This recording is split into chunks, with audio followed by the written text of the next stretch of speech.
Hi everyone, it's Brent and I'm here in the greenhouse, and today I want to talk to you about some of the lessons I learned from my hydroponic and self-watering container trial comparison, and also what I implemented. I took some pluses and minuses of both systems and I created a new system that I'm going to trial, see how it works.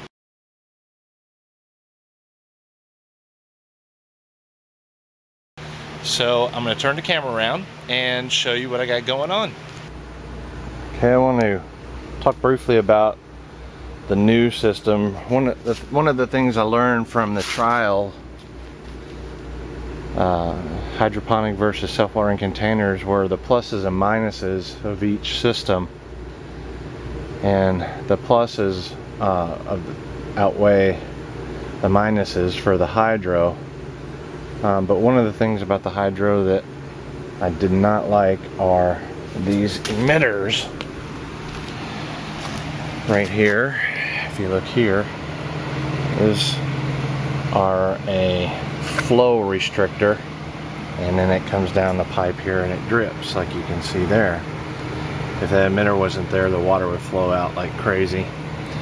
But these things, if you're not careful and you're not watching, like I can see it dripping now, they'll clog, and if this line is under the perlite, you won't see it. You won't see it until the plants have started to show stress through wilting usually. Or if it slows down extremely, then the plants aren't going to get enough and they may barely be hanging on, so you're not getting your top production. So that's one of the things I did not like about hydro. Now, I could take and remove the emitter altogether, and I think Bobby at MHP Gardener does that, just lets it flow. But if you look through here, I've got a whole lot of buckets. Probably more buckets than Bobby puts on one pump. So the moral of that story is that if I went with flow, complete flow, then I would have to get another pump or something else, and that means more electricity, more chance of failure. So anyway, the hydro is a benefit in every area that I can think of, except for that and the type of medium I'm using.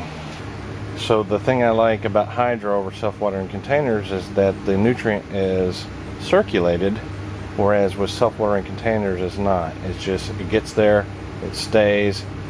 The water can get, I wouldn't say stagnant, but more chance for mosquito larvae, more chance for algae,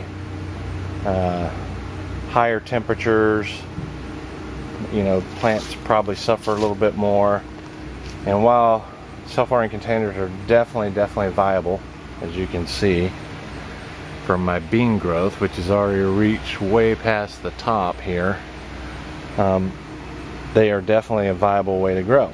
So I don't want to discount the benefits of self-watering containers. So I created a hybrid system between the two, and you can call it whatever you want to call it. I'm calling it the hybrid system, but basically it is like I've converted the peppers here, and they've been growing several days in it right now, and they seem to be loving it. Is I've got the gutter here, and it's covered on the top and on the bottom like I showed you before, and there's no dripping going on, but there is a flow of water from one line. So the water flows from this end of the gutter through all the way to here where it exits and goes down the pipe. Now that's similar to the vertical system I was showing you, but The vertical system uses the net cups, and it's grown directly in it, like a sort of like a deep water culture, whereas these have net cups on the bottom, and you can see there the net cups sink down into the nutrient. Now the top here protects the gutters from sunlight and bugs and everything else. It also insulates it and helps keep the nutrient cooler. And so that's what I'm doing. Another change I'm making is I'm growing in a different kind of medium instead of perlite, because perlite can get expensive, and I wanted to keep the white buckets instead of painting because white is cooler. So I've noticed here that this particular medium are composted rice hulls, and that's all it is, just composted rice hulls. And they are extremely moisture. They hold moisture like crazy, and they provide a lot of aeration. Very, very, very good type of, we'll call it sterile medium, even though it's not completely sterile, it's organic. Rice hulls break down really slowly, and I mean really slowly. The negative impact of using rice hulls in a standard drip system, though, is that there is some sediment that goes through the net cups into the gutter on the bottom. And if you're using a return pipe, just a return pipe, that sediment would or could likely go into the pipe. But with the gutters, it sinks to the bottom and stays there. And on the ends here, well, let's see if we can get in there. You can see the elbow sticks down in the water like a sewer system, so it does not take any floaties off the top and return into the pipe. And it doesn't take any off the bottom because it's suspended off the bottom. So what it does is has the water flow from the middle of the reservoir about. So you do away with the floaties, and you do away with the sinkies, or the ones on the bottom. So you also notice, and I'll show right here, where I added both types of systems. You got the flow that returned, and you've got the valve, the float valve. I made a change to the end cap, and this is based on some observations I had. One is I really like the return. It keeps debris from coming out and going into the pump for the hydroponics. And so that's the point of this, is once the level gets up to this point, it starts draining back out, which keeps the supply of liquid in there, and it's the main part of the hybrid hydroponic setup I have. But one thing I don't like about it is that if for some reason the pump goes off, this gutter, the roots from the plants will suck all the water out of the gutter, and you're left with no water in the gutter, and the plants start to wilt and droop.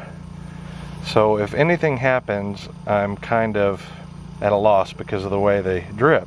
So what I did was I took this float from the self-watering gutter type system, and I added that. And so what happens is the main feed that goes down to the hydroponic reservoir will also stop here and fill.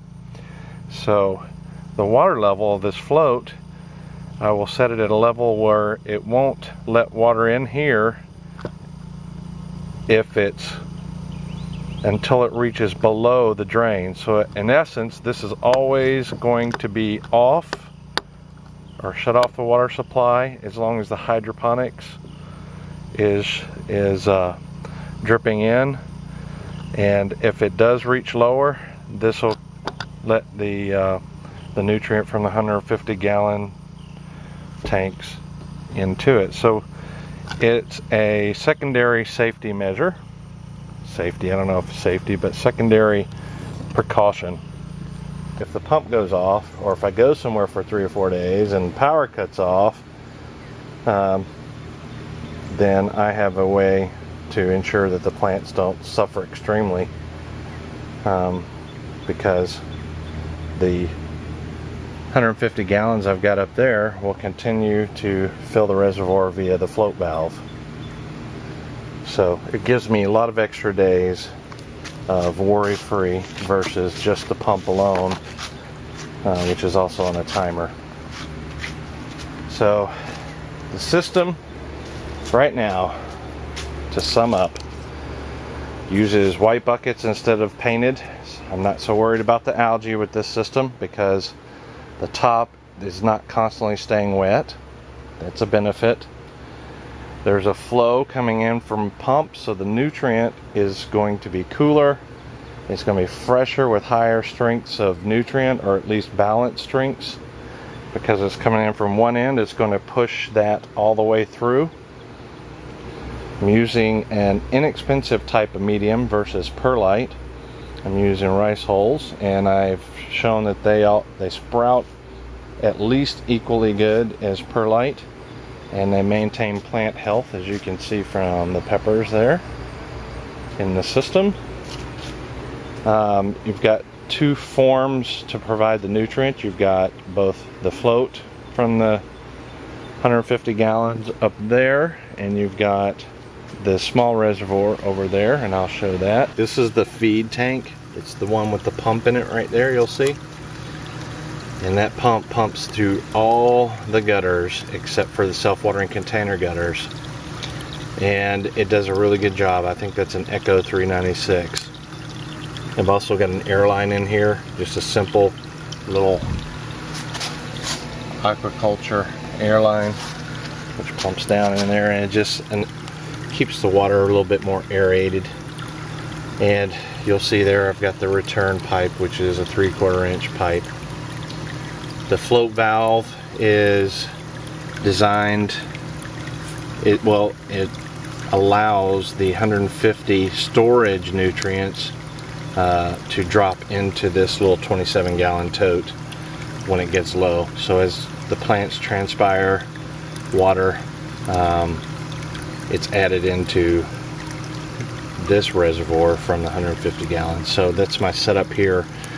If you look real close, you'll see that there are a little bit of sediment on the bottom, but I've taken samples out of here and it's pretty darn clear, and the pump hasn't clogged up at all.